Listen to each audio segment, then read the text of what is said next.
مسکرائیں میرے نبی پاک صلی اللہ تعالی علیہ وسلم نے نا عثمان بن طلحہ کعبے کی چابی ان کے پاس ہوتی تھی، تو حضور نے ایک دن فرمایا عثمان، اچھا یہ نہیں تھا کہ عثمان خاص لوگوں کو چابی کعبہ کھول کے دکھاتے تھے، بلکہ ان کو قریش کی جانب سے یہ حکم تھا کہ جو بھی تجھے کہے تو نے کعبے کا دروازہ کھول دینا۔ نبی پاک علیہ الصلوۃ والسلام نے نا ہجرت سے 2-4 دن پہلے کہا کہ عثمان ذرا چابی دو، میں نے کعبہ اندر سے دیکھنا ہے۔ بڑے ٹھنڈے دل سے ذرا سننا، ادھر دیکھو میری طرف، ادھر دیکھیے گا ذرا میرے بھائی۔ میں نے ایک بندے سے کہا یار پانی کی بوتل دینا دکاندار سے، ایک ہے اس نے کہہ دیا نہیں میرے پاس۔ اس بات کا کوئی غصہ بولیے، اور اگر وہ کہے سارے زمانے کو ملے گی آپ کو نہیں دینی،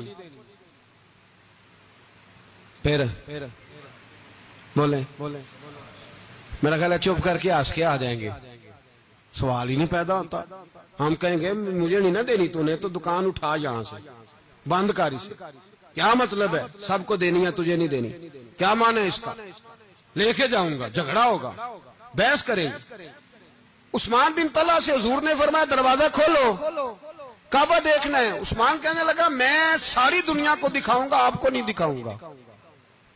کتنی سخت بات ہے، پر قربان جائیں رسول اللہ کے حوصلے پہ صلی اللہ علیہ۔ عثمان کہتے ہیں میں نے یہ بات کی تو نبی پاک مسکرانے لگے، اور میں اچھا نہیں دینی، تو حضور نے نا مسکرا کے اور میری کمر پہ تھپکی دی، فرمایا اچھا یاد رکھنا یہ چابی میں تجھ سے لے لوں گا، اور جس کو میرا دل کرے گا میں اس کو دوں گا۔ عثمان کہتے ہیں روز رات کو نبی پاک کے یہ جملے میرے کانوں میں گونجتے تھے کہ حضور نے فرمایا۔ کہتے ہیں جس دن پتا چلا نا نبی پاک 10,000 کا لشکر لے کے آ رہے ہیں، تو ابو سفیان میٹنگیں کر رہے تھے، مکے کے سارے سردار تیاری کر رہے تھے، اور میرے کانوں میں ایک ہی لفظ تھا کہ حضور نے فرمایا میں چابی لے لوں گا، پھر جس کو میں چاہوں گا اسے دوں گا۔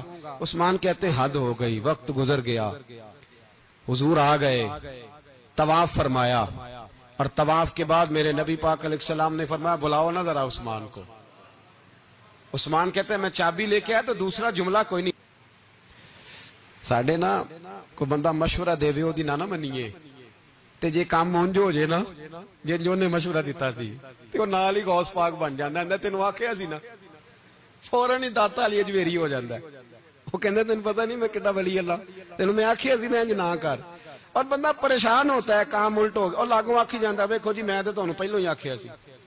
جی عجیب بات ہے، شیخ چلی کی طرح پیچھے پڑ جائے گا، میں نے تو پہلے ہی کہا تھا۔ او بس کر یار، اب تو خواجہ معین الدین اجمیری ہو گیا، بس کرو۔ مشورہ ہی ہوتا ہے، کسی کا مل جاتا ہے اور کسی کا نہیں لیا جاتا۔ فوری طور پہ بندہ اٹھ کے نہ تو ولایت کی 4تھی سیڑھی پہ چڑھ جائے گا، کہے گا میں تو ابدال وقت ہوں، میں کتب دورہ ہوں، میں نے تجھے کہا نہیں تھا۔ بس کر یار، کئی دفعہ مشورے صحیح ہوتے ہیں، کئی دفعہ صحیح بولیے۔ نبی پاک صلی اللہ علیہ وسلم کی احد کے دن خواہش یہ تھی کہ اندر رہ کے لڑنا ہے۔ جوان صحابہ نے کہا باہر جا کے لڑائی کرنی ہے، حضور نے باہر جا کے جنگ کی، بظاہر مسلمانوں کو شکست ہوئی۔ حضور نے ایک دفعہ نہیں کہا کہ میں نے تمہیں کہا نہیں تھا اندر رہنا ہے، بس ہو گیا جو ہو گیا۔ اب اس میں فٹافٹ اگلے کو حوصلہ دو، کوئی حرج نہیں یار۔ نبی پاک سب بولیے صلی اللہ علیہ وسلم، میرے حبیب پاک علیہ الصلوۃ والسلام نے نا کہا عثمان کو بلاؤ۔ عثمان آئے تو عثمان کہتے میں نے چابی دی تو میں تیار تھا کہ اب میری بات ہوگی اور رسوائی ہوگی، لیکن کہتے ہیں قربان جائیں مصطفیٰ نے تو یہ جملہ بھی نہیں کہا کہ میں نے تجھے کہا نہیں تھا، یہ بھی نہیں کہا۔ حضور نے چابی لی، کعبے کے بت صاف کیے، نماز پڑھی، واپس آئے، فرمایا عثمان میرا وعدہ تھا تیرے ساتھ کہ جس کو میں چاہوں گا چابی دوں گا، یہ لو چابی میں تجھے ہی دینا چاہتا ہوں، لے لو رکھ لو۔ عثمان کہتے ہیں وہ چابی نہیں میرے طرف آ رہی تھی، میری طرف ایمان آ رہا تھا، وہ چابی نہیں آ رہی، ایمان آ رہا تھا میری جانب۔ کہتے ہیں میرے ہاتھوں میں چابی آئی اور میری زبان پہ کلمہ توحید جاری ہو گیا۔